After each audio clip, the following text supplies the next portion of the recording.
আসসালামু আলাইকুম বন্ধুরা, সবাইকে স্বাগত আমার একটা নতুন ভিডিওতে। ফাস্টফুডের মেয়াদ শেষ হয়ে গেলে আকামা রেনু করবো কিভাবে? কারণ কি, জাওয়াজার সিস্টেমে ফাস্টফুডের যদি মেয়াদ না দেখায় আপনি কিন্তু আকামা রেনু করতে পারবেন না। সৌদি প্রবাসীরা এই বিষয়টা ভালো করে জানেন। তো এই প্রশ্নের উত্তর বিভিন্ন ভিডিওতে আমি আলাদা আলাদা করে দিছি। অনেক সময় অনেকে জিজ্ঞেস করছেন, আজকে আলাদা একটা স্বতন্ত্র ভিডিও করতেছি যেন আপনারা সহজে বুঝতে পারেন যে ফাস্টফুডের মেয়াদ শেষ হয়ে গেলে কিভাবে আপনার আকামাটা আপনি রেনু করে নেবেন। ইনশাল্লাহ এই সিস্টেমটা জানা থাকলে আপনি নিজে কফিলে বলতে পারবেন, না হলে আপনার নিজে যা করা আছে ওইটা আপনি নিজে করে ব্যবস্থা করতে পারবেন আকামা রেনু করার জন্য। তাই সম্পূর্ণ ভিডিওটা দেখবেন। চ্যানেলে যারা এখনো সাবস্ক্রাইব করেনি অনুগ্রহ করে সাবস্ক্রাইব করে রাখবেন। আকামার মেয়াদ শেষ হয়ে যাবে, ফাস্টফুডের মেয়াদ আমার ইতিমধ্যে হয়তো বা শেষ, না হলে 1-2 দিন বাকি আছে, আমি খেয়াল করি নাই। এখন দেখতেছি আকামা রেনু করতে গিয়ে আমার ফাস্টফুডের মেয়াদ শেষ। সিস্টেমে দেখাইতেছে ফাস্টফুডের মেয়াদ শেষ। সেম সমস্যা আমার নিজের সাথে হয়েছে। আমি একবার আকামা করবো যখন সৌদি আরবে নতুন ছিলাম, ফাস্টফুডের মেয়াদ শেষ হয়ে গেছে, তখন বুঝি নাই, খেয়াল করি নাই, আকামা রেনু হয় নাই। আর মাত্র বাকি ছিল আকামার 10 দিন। এই 10 দিনের মধ্যে রেনু না করলে আমার আকামা এক্সপায়ার হয়ে যাবে, 500 রিয়াল জরিমানা চলে আসবে। তখন আমার কফিল বলল যে তুমি কি করবা করো। তো আমি অবশ্যই কি করছি সেটা হলো, আমি ফাস্টফুডে আবেদন করছিলাম। আমি ওই 10 দিনের মধ্যে জেদ্দা গিয়ে ফাস্টফুড এনে মালুমাত করে আকামা রেনু করে নিছি। এই সমস্যা আমি যখন পড়ছি, তবে এই সমস্যা পড়ার আগেও আমি 3 মাসে আকামা করছিলাম, তখন আমার ফাস্টফুডের মেয়াদ 3 মাসের অনেক কম ছিল। অর্থাৎ যখন 3 মাসের আকামা প্রথমে আমি করি, তখন আমার ফাস্টফুডের মেয়াদ সম্ভবত 2 মাস ছিল। ফাস্টফুডের মেয়াদ 2 মাস থাকা অবস্থায় আমি 3 মাসের আকামা রেনু করতে পারছি। তো এখন অনেকে যে প্রশ্ন করেন, সর্বনিম্ন কয়দিন ফাস্টফুডের মেয়াদ থাকলে আমি আকামা রেনু করতে পারবো? তাদের জন্য এটা একটা উৎকৃষ্ট উদাহরণ হবে যে আপনার ফাস্টফুডের মেয়াদ যদি একদম সর্বনিম্ন দিনও থাকে, যেমন 2 দিন, 3 দিন, 5 দিন, 7 দিন, 1 মাস এরকম থাকলেও আপনি আকামা রেনু করতে পারবেন। আকামা রেনু করার ক্ষেত্রে ফাস্টফুডের নির্দিষ্ট কোনো ডেট কোথাও উল্লেখ নাই। জাওয়াজার সিস্টেম বা কোথাও কোনো বলেন যে সর্বনিম্ন এতদিন থাকতে হবে। এই কারণেই ফাস্টফুডের মেয়াদ যদি কমও থাকে, ওই অবস্থাতে আপনি আকামাটা রেনু করে ফেলবেন। এরপরে ফাস্টফুডের জন্য আবেদন যদি করে থাকেন, ফাস্টফুড আসলে মালুমাত করে নেবেন। যাদের ইতিমধ্যে এক্সপায়ার হয়ে গেছে তাদের জন্য 2-3টা পরামর্শ দিতে চাই। একটা হইল হাতে লেখা ফাস্টফুড সিস্টেম।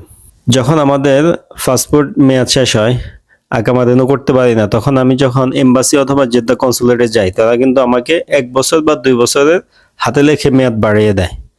ওই মেয়াদ বাড়াই দিলে আমি ওটা মালুমাত করে আকামা রেনু করে নিতে পারি। এভাবে অসংখ্য লোক করছে। আপনার আশেপাশে তাকালে দেখবেন অসংখ্য লোকই এভাবে করছে। কারণ কি, শুরুতে অনেকেই জানতো না আকামা রেনু করতে গেলে ফাস্টফুড মালুমাত থাকতে হবে। কারণ কি, এটাও কিন্তু একটা নতুন আইন, সম্ভবত এটা 2017 কি 18তে চালু হয়েছে সৌদি আরবে। এর আগে কিন্তু এই নিয়ম ছিল না। তো এই নিয়ম আসার পর থেকে অনেকে ঝামেলা পড়ছে, পরে তারা দ্রুত এম্বাসি অথবা জেদ্দা কনসুলেটে গিয়ে 1 বছরের জন্য হাতে লেখে এনে মালুমাত করে আকামা রেনু করে নিছে। খুব সহজ সিস্টেম। তবে এখন যে সমস্যা চলতেছে সৌদি আরবে ফাস্টফুড নিয়ে, এই মারফি ফাস্টফুড আপনাকে 1 বছরের জন্য হাতে লেখে দিবে কিনা এ ব্যাপারে এম্বাসি থেকে কোনো ঘোষণা নাই, কোনো তথ্য দেওয়া নাই। তবে আশা করি দিবে। যখন আপনার সমস্যা আপনি তাদেরকে বুঝে বলতে পারবেন যে আমার আকামা এক্সপায়ার হয়ে যাবে, সেক্ষেত্রে আমার 500 বা 1000 জরিমানা চলে আসবে, এভাবে বললে তারা অবশ্যই এমআরপির 1 বছর হাতে মেয়াদ বাড়ায় দিবে। তবে হাতে লেখে মেয়াদ বাড়ায় দিতে গেলে তারা আরেকটা জিনিস দেখে, সেটা হলো আপনি কি আবেদন করছেন কিনা, নতুন ফাস্টফুডের জন্য আবেদন করছেন কিনা এটা দেখে। তো আপনি আবেদনও করবেন, পাশাপাশি হাতে লেখে 1 বছরের জন্য নিয়ে এনে যদি দেয়, তাহলে মালুমাত করে আকামা রেনু করে নেবেন। এটা হলো প্রথম একটা সিস্টেম। এভাবে কিন্তু করা যায়, বেশিরভাগ লোক এভাবে করে। দ্বিতীয়ত, কফিলের মাধ্যমে যাওয়া যেতে গিয়ে অটোমেটিক যাওয়ার সিস্টেম থেকে অটোমেটিক 4-5 দিনের আপনার ফাস্টফুডের মেয়াদটা বাড়াই নেওয়া, অনলাইন থেকে বাড়িয়ে আকামা রেনু করে নেওয়া, এটাও একটা সিস্টেম আছে, বৈধ সিস্টেম। এটাকে অনেকেই তামদিদ সালেহি বলে বা তামদিদ বলে। তামদিদ বললে সৌদিরা বোঝে যে ফাস্টফুডের সমস্যা। আপনার যদি কফিলের সাথে কথা হয়, যোগাযোগ আছে, অথবা কফিলের ফায়দা দিয়ে কাজ করেন, এই ধরনের সমস্যা বললে তাকে আপনি বুঝে বলতে হবে।